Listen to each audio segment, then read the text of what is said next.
Law number 19, crush your enemy completely. अपने दुश्मन को पूरी तरह मिटा दे। तुम्हें लग सकता है कि ठीक है ना, कौन सा ये मेरा बहुत ज्यादा लॉस कर देगा, ठीक है यार इंसान है जाने देते हैं ना, कौन सा मेरा ये प्रॉब्लम क्रिएट करेगा। बट यू डोंट नो कि कौन भेड़ के भेष में भेड़िया बैठा है। और आज की दुनिया में तुम्हें किसी को क्रश करना है या अपने एनिमी को कंप्लीटली डिस्ट्रॉय करना है, तो मैं यहाँ पे बंदूक उठाने की बात नहीं कर रहा हूँ या तुम्हें चाकू and all. No no no no, today's world is of psychological. आपको दिमागी तौर पे खेलना पड़ेगा। लेकिन एक चीज श्योर रखना कि अगर तुम्हारा दुश्मन जिंदा है, तुम चैन की सांस नहीं ले सकते हो। कितनी बड़ी बड़ी बातें कर लो यार, ठीक है उसको मैंने छोड़ दिया, मैं इसको कमजोर समझ रहा था, मैं थोड़ा ताकतवर था ना, मैंने इसको जाने दिया। किसी नाग को देखा है, नाग के जब तुम फन पे पैर रखोगे तो दोबारा जब वो उठता है ना, तो जब वो काटने दौड़ता है तो दुगनी तेजी से अपने फन को उठाता है और डसने दौड़ता है। This is the power you give to your enemy when you give them the second chance. Never take this kind of risk. Maharana Pratap से लेके स्टालिन से लेके मोजस, हर कोई ये बात जानते थे, अपने दुश्मन को छोड़ना मौत को दावत देने के बराबर है। और बहुत बार ये सारी चीजें वो बहुत देर सीखे, जब उनको बहुत बड़ा अमाउंट पे करना पड़ गया, लेकिन सीखे जरूर। क्योंकि तुम एक भी चिंगारी सोच कर देखो ना, एक भूसे की खाल में तुमने एक भी चिंगारी जला हुआ या थोड़ा भी छोड़ दिया, पूरा वो घर राख कर देगा, कोई चांस नहीं मिलेगा। और जब ये आग की लपटें इतनी बड़ी हो जाएगी ना, फिर कंट्रोल करना is impossible. Not you can say that कि next to impossible, it is impossible. और शक्ति के खेल में ये रिलेटेड कैसे है तुम्हारी लाइफ के साथ, अगर तुम स्टूडेंट हो, एंटरप्रेन्योर, एक नॉर्मल इंसान हो, उसके बारे में हम लोग और डिटेल में समझेंगे with different kind of stories and you will relate more with that. अगर हम भारत के इतिहास को पलट कर देखें तो भारत ने बहुत ही ज्यादा सोने उपजे हैं। चाहे महाराणा प्रताप हो, चाहे छत्रपति शिवाजी हो, चाहे महात्मा गांधी हो, चाहे पृथ्वीराज चौहान। एक ऐसा शासक जो दिल्ली के गद्दी पे 1175 से लेके 1192 तक बैठा। हमारे राजाओं में एक दिक्कत थी जो मैंने ऑब्जर्व किया है कि हमारे राजा थोड़े ज्यादा दिलदार थे, और महाराज पृथ्वीराज चौहान ने यही बड़ी गुस्ताखी कर दी। जब पहला बैटल ऑफ तराइन हुआ, जिसका तराइन का युद्ध बोला जाता है 1191 में 1191, तो उनके खिलाफ था मोहम्मद गौरी, पर पृथ्वीराज ने उनको बहुत बेरहमी से हराया। और ऐसी स्थिति आ गई थी कि उनका 5 फीट का तलवार गौरी के गले के पास खड़ा था। गौरी की एक गुस्ताखी और तलवार आर पार हो सकता था। लेकिन उस वक्त गौरी समझ गया और वो पूरी तरह घुटने टेक कर बोल दिया, महाराज मुझे जाने दीजिए, अब मैं कभी दिल्ली की तरफ, भारत की तरफ आंख उठाकर नहीं देखूंगा। लेकिन हमारे महाराज थोड़े ज्यादा दिलदार निकले, जो नहीं करना चाहिए था। उसी वक्त गले को आर पार करना चाहिए था। ये गुस्ताखी उन्होंने कर दी, और अगले ही साल 1192 बैटल ऑफ तराइन 2 के अंदर, भले ही चालबाजी से, भले ही चालाकी से, भले ही गलत रास्ते से, पर मोहम्मद गौरी ने उनको हरा दिया। याद रखना, इसका यही समाधान है कि दुश्मन पर दया मत करो। मुझे भी पहले ही लगता था कि यार इतने भी लोग बुरे नहीं होते, ठीक है ना, अच्छी बात है, पर मैं ये भूल गया था उन बीच या उन दिनों में, पहले कुछ सालों की बात है, दैट मैं अर्थ पे रह रहा हूँ। यहाँ पे रियल ह्यूमंस रहते हैं, बहुत ही अच्छे, बहुत ही गंदे, बहुत ही शैतान भी। तो शैतान को तुमको शैतानी से ही डील करना पड़ेगा। यू कांट से दैट कि माफ कर देते हैं, हो जाएगा, ठीक है, नहीं, kill them completely. And again I am reminding, kill मतलब गलत मत समझना, वीडियो पे स्ट्राइक मत दिलवा देना। किल का मतलब psychological, you have to out perform them. आपको उनको नामो निशान मिटा देना पड़ेगा, बिकॉज तभी आप चमक कर आएंगे। क्योंकि आप याद रखिए, इसका समाधान यही है कि अगर आपने उनको छोड़ा तो वो कम बैक करेंगे और वो आपको बुरी तरह मिटा देंगे, और फिर इसी चीज होने के बाद आप चैन की सांस ले सकते हो, वरना नॉट पॉसिबल। आप कहीं ना कहीं सोचोगे यार बच गया, बच गया, बच गया, अटैक करेगा, क्या होगा पता नहीं।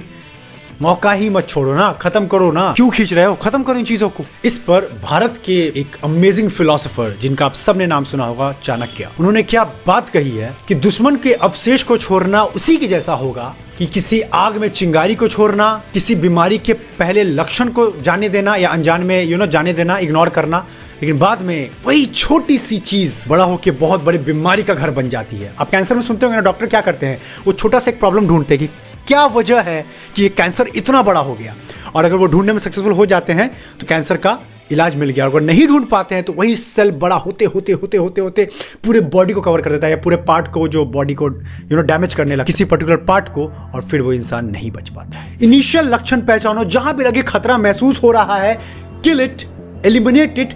या तो मैं आपको सिखाऊंगा, या तो उनसे पूरी तरह दूरी बना लो, या तो अपने आप को इतना बेटर बना लो कि तुम्हारे आसपास वो भटके भी नहीं। मतलब तुम एक अलग ब्रांड, एक अलग तरीके से चमक रहे हो। क्योंकि आजकल की दुनिया में बंदूक और ये तलवार चाकू का दुनिया नहीं है। आज की दुनिया है साइकोलॉजिकली खेलने का। यहां से खेलने की सारी दुनिया चल रही है। मान लो तुम कल अपना बिजनेस करोगे, अपने जॉब में जाओगे, तुम्हें बहुत सारे पॉलिटिक्स मिलेंगे ऑफिस के अंदर, बहुत सारे लोग मिलेंगे। So don't ever fight with them, but make sure इतना ज्यादा स्किल सीख लो, इतना ज्यादा लिंचपिन बन जाओ कि तुम्हारा रिप्लेसमेंट हो ही ना पाए। You are the number one और सारे कंपटीशन तुम्हारे साइड हो जाएंगे ऑटोमेटिक। यही तरीका मैं सिखाता हूं। मेरी फिलॉसफी हमेशा से यही रही है, जो मैं आपके साथ शेयर भी करना चाहूंगा कि कंपटीशन करने का सबसे अच्छा रास्ता ये है कि कंपटीशन करो ही मत, अपने आप को बेस्ट वर्जन बना दो। डेंजरस कि तुम्हारे आगे कोई खड़ा होने से पहले बोले कि भाई आदित्य के सामने मैं खड़ा हूं, उसको ये फील हो जाना चाहिए।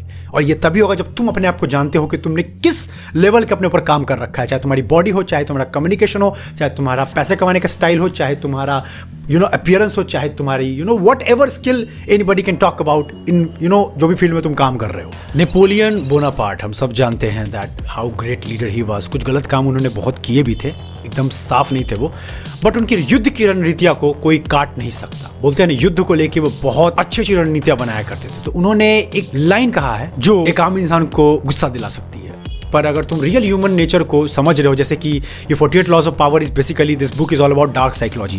ये ह्यूमन बिहेवियर के सबसे गंदे पार्ट को डिस्कस करता है कि हम ये समझे, मैंने पहले भी कहा कि पावर का खेल, शक्ति का खेल गंदा खेल है। डार्क साइकोलॉजी तुम्हें समझना पड़ेगा, तुम्हें सामने इंसान को समझना पड़ेगा। क्योंकि तुम खुद सोचो ना, तुम एक ऐसे जगह पे एंटर कर चुके हो जहां पे अच्छे लोग हैं और बहुत ज्यादा गंदगी भरी, क्योंकि तुम पावर के टॉप पे बैठना चाहते हो। और तुम्हें क्या लगता है, पावर के टॉप पे बैठने के लिए सब अच्छे लोग तुम्हें मिलेंगे रास्ते में? सिर्फ तुम्हें उखाड़ के फेंकने वाले बैठे हुए हैं। तुम अपने हायरार्की में किसी भी फील्ड में हो, बिजनेस में जाओगे, जॉब में जाओगे, अपने लिए कुछ भी एंटरप्रेन्योरशिप करोगे, कुछ भी किसी भी फील्ड में, पर्सनली लाइफ में भी तुम्हें उखाड़ के फेंकने वाले बैठे हुए हैं। अच्छे लोग बहुत मिलेंगे, मैं इसके लिए मना नहीं कर रहा हूं, मेरे साथ बहुत अच्छे लोग जुड़े हैं, लेकिन इस चीज को डिनाई मत करना कि बुरे लोग नहीं मिलने वाले हैं, हद से ज्यादा मिलने वाले हैं। इसीलिए मैं डार्क साइकोलॉजी के लिए 48 लॉज ऑफ पावर को मैंने इतना डीप में लेके जा रहा हूं। एक मन किया कि एक ही वीडियो के अंदर 3-4 लॉ डिस्कस कर दूं, फिर मैंने सोचा नहीं, ब्रॉड में एक्सप्लेन करेंगे, डिटेल में जाएंगे, पूरे ह्यूमन बिहेवियर को खोद कर रख देंगे, इन डिटेल एक्सप्लेन करेंगे that what is going inside the human brain. और इससे अच्छी किताब मुझे इस पर मिली नहीं। जब मैंने इसको 3-4 बार पढ़ा तभी मुझे समझ में आया कि ये सबके लिए किताब बनी है, क्योंकि इंसान को दूसरे वाले इंसान की और सामने वाले इंसान की अच्छी फितरत तो जाननी चाहिए, साथ में उनकी बुरी फितरत जरूर पता होनी चाहिए। Dark psychology. तो नेपोलियन बोनापार्ट ने इस पर साफ कहा था कि विजय पाने के लिए बेरहम बनना पड़ता है। बेरहम, ये वर्ड काफी डीप है। बेरहम नहीं कर सकते तुम। मुझे भी बहुत बार कभी कभी कोई एक्शंस में लेता हूं ना, मेरा दिल टूट जाता है दैट आदित्य मैं दिल का इतना बुरा नहीं हूं, मैं क्यों कर रहा हूं ऐसे, क्यों करना पड़ रहा है मुझे ये सब। फिर सोचता हूं कि नहीं यार, मिशन इतना बड़ा है, काम इतना बड़ा है, कुछ चीजें करनी पड़ेगी, कोई ऑप्शन नहीं है मेरे पास। इसीलिए कभी कभी कुछ चीजों को एक्सट्रीम लेके जाना पड़ता है, and you have to learn this art. और अगर तुम थोड़ा डीप सोचते होगे, जैसे मैं कोशिश करता हूं सोचने की, तो तुम एक चीज सोच कर देखो, तुम एक इंसान हो, समझना इस चीज को, तुम ये इंसान हो, तुम पहाड़ की चोटी पे पहुंचना चाहते हो, समझना, और पहाड़ के ऊपर चढ़ना है, वो पूरे इंसान, वो ऐसे लोग हैं जो तुम्हें रोक रहे हैं चढ़ने से। तो तुम ये कैसे बोल सकते हो कि तुम्हारे दुश्मन नहीं बनेंगे? इस पर एक बहुत ही अमेजिंग एक्टर है आशुतोष राणा, उन्होंने एक बहुत अच्छी डायलॉग बोला है, किसी इंसान की औकात पता लगानी है तो ये पता करो कि उसका दुश्मन कितना बड़ा है। अगर दुश्मन ही बड़ा है ना, क्योंकि तुमसे कोई पंगा क्यों लेगा, खुद सोच के देखो ना, क्योंकि पता है कि तुम्हें डिफेम करके, तुम्हें नीचा दिखा के वो आगे आ सकता है। अभी जैसे मान लो हमारी फैमिली बड़ी हो रही है, तो उसमें कुछ बहुत डीप हेटर्स होंगे जो मेरे साथ नहीं चलना चाहेंगे। वो ये देखेंगे कि ये बना कैसे इतना आगे, ये आगे कैसे जा रहा है, तो वो मेरे सक्सेस पे, मेरे ग्रोथ पे अपना पैर रखकर आगे बढ़ना चाहेंगे। इसकी चीजों को चुरा कर आगे बढ़ते हैं, कुछ गलत बोलना, कुछ गलत लिखना, कुछ गलत दिखाना, इस तरह। तो मैं एनिमी क्रश करने के लिए अपनी स्ट्रेटजी जो यूज करता हूं, मैंने बता दिया that I must be the number 1 in the room, number 1 in the room. मेरे अलावा कोई इस रूम में टिकना नहीं चाहिए, मैं चीज को श्योर रखता हूं। And second law which I follow is to ignore कर दो, जैसे कोई तुम्हारे सामने जिंदा ही नहीं है, खत्म। अपने आप में ऐसा फोकस करो, सामने वाला बोलेगा देखो मैं खड़ा हूं, मुझसे लड़ाई करो ना, मैं तुम्हें उकसा रहा हूं, मैं ऐसे हूं, मैं ऐसे रिस्पॉन्स दिखाता हूं, या मैं ऐसे होता हूं कि मुझे पता ही नहीं चला कि मेरे आगे हुआ। बिकॉज ये मास्टरी करने मुझे बहुत वक्त लगा है, टू इग्नोर पीपल। सबसे तुम बहस मत करो, ये वक्त बहुत छोटा है, वक्त बहुत कम है। या तो इडियट्स के साथ बहस कर लो, सबको रिप्लाई करते फिरो, सबसे मुंह लगाओ, या फिर जो इंपॉर्टेंट है, जो जरूरत है इस मोमेंट में, उसको कंप्लीट करो। तो बहुत बार लोग मुझसे बोलते हैं भाई तू बोलता क्यों नहीं, तू रिस्पॉन्स तो कर, तुझे सब इतना बोल रहे हैं। मुझे नहीं बोलना, I don't find meaning there. And you have to learn this power. क्योंकि आप जब बड़े बड़े लीडर्स के बारे में पढ़ोगे ना, उनकी सबसे बड़ी शक्ति यही थी, वो सामने से कुछ सुनते थे, इग्नोर कर देते थे। जैसे कि बंदा मेरे सामने जिंदा ही नहीं है, मर चुका है। और एक सामने इंसान को समझो जिसका ईगो बहुत हाई है, उसको तुम इग्नोर मार सकते हो, कंप्लीट इग्नोर कर दिया, सामने खड़ा है तब भी, उसकी बातों को, उसके एक्शंस को, उसकी पैरों की जमीन खिंच जाए। मुझे इग्नोर कर रहा है, but you have to learn this art. क्योंकि आगे जब बढ़ोगे तुम्हें बहुत लोग उकसाएंगे कि भाई मैं तुझे छेड़ रहा हूं, थोड़ा परेशान होना, थोड़ा रिस्पॉन्स करना, थोड़ा एक्साइट होना। मैं स्टिल खड़ा हूं, बोलते रहो, get lost from my life because I have limited time and I am creating a wonderful opportunity for me and the people who are supporting me. That's it. और इस पर मुझे एक बहुत प्यारी और बहुत ही अमेजिंग कहानी याद आई कि अपने शत्रु को क्यों किल करना कंप्लीटली क्यों इंपॉर्टेंट है समझना। चाइना की कहानी है, 1934 की बात है, जब कम्युनिज्म बढ़ रहा था तो उनके लीडर थे माओ त्से-तुंग। तो नाम थोड़ा कंफ्यूजिंग है तो मैं माओ बोलूंगा, ठीक है। और उनके अपोनेंट में थे चियांग काई शेक, तो मैं उनके अपोनेंट को चियांग बोलूंगा। तो माओ के जो लोग थे वो कम्युनिज्म को सपोर्ट कर रहे थे, चाइना में कम्युनिज्म को लाना चाहते थे, लेकिन चियांग इसके बिल्कुल खिलाफ थे। चियांग के सैनिक की संख्या बहुत ज्यादा थी, like out numbered in lakhs of people, but Mao के पास 75,000 सैनिक थे 1934। इतनी बुरी हालत हो गई माओ की कि उनको दक्षिण चीन में उनकी सेना को 10 साल तक छुप के रहना पड़ा। और हालत इतनी बुरी हो गई थी कि माओ की सेना को दक्षिणी चीन में लगभग कुछ सालों तक छुप के रहना पड़ा, और ये संख्या हर साल कम हो रही थी। 75,000 से सिर्फ 10,000 सैनिक बच गए थे, मतलब 3 साल में सेना 75,000 से 10,000 सीधा कम हो गई। अब 1937 में जापान ने चाइना पे हमला कर दिया। चियांग जो उनके अपोनेंट थे, जो कम्युनिज्म को नहीं आने देना चाहते थे चाइना के अंदर, वो बोले कि यार 10,000 बचे हैं और वैसे भी बहुत ही कम संख्या है, तो इनको छोड़ो, अब फोकस करते हैं जापानीज के ऊपर, इनको भगाना जरूरी है। लेकिन माओ के 10,000 सैनिक छुपे हुए, चियांग को अंदाजा भी नहीं था कि वो 10,000 पे अगर ध्यान नहीं दिया गया तो ये कितने खतरनाक बन सकते हैं। और 10 साल बाद ये सैनिक इतने ज्यादा माओ के बढ़ गए कि उन्होंने अब चियांग पर आउटनंबर कर लिया, और चियांग के सैनिकों को इतने दूर तक रौंदा, भगाया कि उन्हें ताइवान के टापू से दूर तक भगा दिया, मतलब चाइना के आसपास भी कुछ नहीं, एक अंश भी नहीं छोड़ा। और उसके बाद माओ का कम्युनिज्म स्टैब्लिश हो गया चाइना के अंदर। तो माओ ये चीज समझ गए थे कि जो गलती चियांग ने की मैं नहीं करूंगा, मैं एक एक कतरा मिटा कर रख दूंगा कि कोई हिस्ट्री में पूछने भी आए कि यहाँ कोई चियांग रहता था, किसी के बच्चों को भी बात पता ना हो, पर इस तरह ही क्लीन काम करना पड़ता है। तो अब बात करते हैं मैसेज, क्योंकि मेरे वीडियोस ज्यादातर यूथ देखते हैं। मैं सिंपल बोलूंगा, लिंचपिन बन जाओ। लिंचपिन उसको कहते हैं जिसके बिना मशीन चल नहीं सकती या बहुत समय तक डिस्टर्ब हो सकती है। वो पिन निकल गया मशीन के अंदर से, मशीन बैठ जाएगी।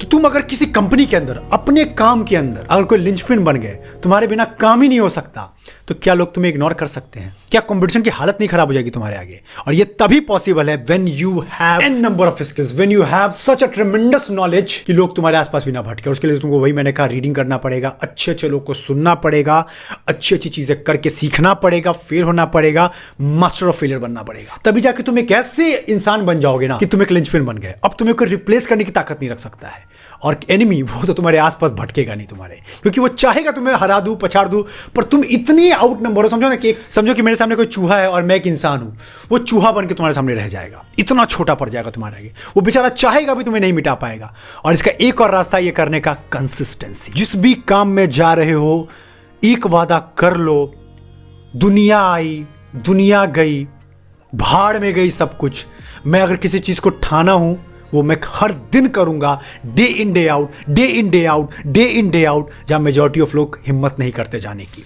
पता है, एक्साइटेड और मोटिवेटेड लोग क्या करते हैं? बहुत एक्साइटेड होते हैं, 1 महीने के लिए, 2 महीने के लिए, 3 महीने के लिए, 4 साल के लिए, 5-5 साल के लिए, फिर टाइम खत्म खेल। एक कंसिस्टेंट इंसान जलता रहता है हर दिन, थोड़ा थोड़ा जलेगा, वो थोड़ा थोड़ा जलेगा, थोड़ा थोड़ा जलेगा, लेकिन जलेगा डेली बेसिस पे, डेली बेसिस पे जलेगा। और इस तरह तुम कंसिस्टेंट रह सकते हो। तो खुद इमेजिन करो ना, मान लो कि तुम कंटेंट क्रिएशन में ही हो, आज तुम यूट्यूब बनाना शुरू करते हो, अपने ऑडियंस को वादा कर रहे हो डेली वीडियोस ऐसे आएंगे, इतने बजे आएंगे, आपको मैं ये क्वालिटी दूंगा, और ये तुम 10 साल करके देखो, कंपटीशन आसपास तुम्हारे सांस भी नहीं ले पाएगा, सांस भी नहीं ले पाएगा। हार्डली 1 साल, 2 साल, 3 साल, 4 साल ट्राई करेगा, 5 साल, 10 साल, तुम लगे पड़े हो, तुमने जीवन शक्ति डाल दी उसके पीछे। सोच कर देखो, बैठ कर सोचो, अब किसी भी फील्ड में लगा कर देखो, कोई भी बिजनेस हो, कोई भी जॉब हो, कोई भी पढ़ाई हो, कोई भी एग्जीक्यूशन हो, सोच कर देखो एक बार बैठ के, जो मैंने भी कहा तुमसे। सो इसी के साथ समझ लो that you have to learn the power to ignore. Second is top 1% club में आ जाओ, विच मीन्स लिंचपिन, तुम्हें कोई रिप्लेस नहीं कर सके। And third one is to be consistent no matter what. तभी तुम माउंट एवरेस्ट या जो भी पीक को तुम लुकआउट करो उसके टॉप पे जाके बैठोगे, and you will crush your enemy completely.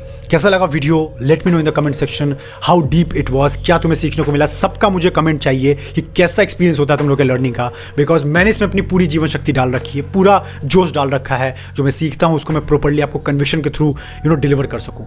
तो मैं आपका हेल्प भी चाहता हूँ उसके थ्रू। मैंने जैसे पहले भी कहा है कि यूट्यूब को जब तक नहीं लगेगा कि बहुत सारे लोग इसको देख रहे हैं, इस वीडियो को सपोर्ट नहीं करेगा, वो वीडियो को आगे पुश नहीं करेगा नए लोगों के पास। और मैं एक इंडिया में बड़े लेवल का चेंज लाना चाहता हूँ इस 48 लॉज ऑफ पावर के। सो मैं बस ये तुमसे बोलूंगा कि वीडियो देखो तो लाइक जरूर कर देना। मैं टारगेट रखता हूँ कि अगर आप लोग मुझे हेल्प करो तो इसको 15,000 लाइक तक पहुंचाओ, ताकि इसको बहुत बड़े ऑडियंस तक यूट्यूब पुश करे। और कमेंट जरूर करके बताओ कोई अच्छी टॉपिक होगी तो उस पर वीडियो जरूर आएगा, क्योंकि मैंने पहले वादा कर दिया है कि एक लॉ ऑफ पावर पे वीडियो बनेगा वीक में और एक कोई दूसरे टॉपिक के ऊपर। साथ में एक और रिक्वेस्ट है, शेयर सबको करो। फिर से याद दिला रहा हूं, शेयर करो, सिर्फ अपने तक मत सीखो, सबको ह्यूमन के डार्क साइकोलॉजी बिहेवियर्स के बारे में बताओ। ये दुनिया वाकई में कैसी है सबको जानने का ये हक है। सो शेयर मस्ट करो। और लास्ट, फोन का और यूट्यूब का जितने भी हो नोटिफिकेशन ऑन कर लो। चलो फिर ऐसी धमाका मचाओ, crush your enemy completely, and I will see you in the next video with law number 20।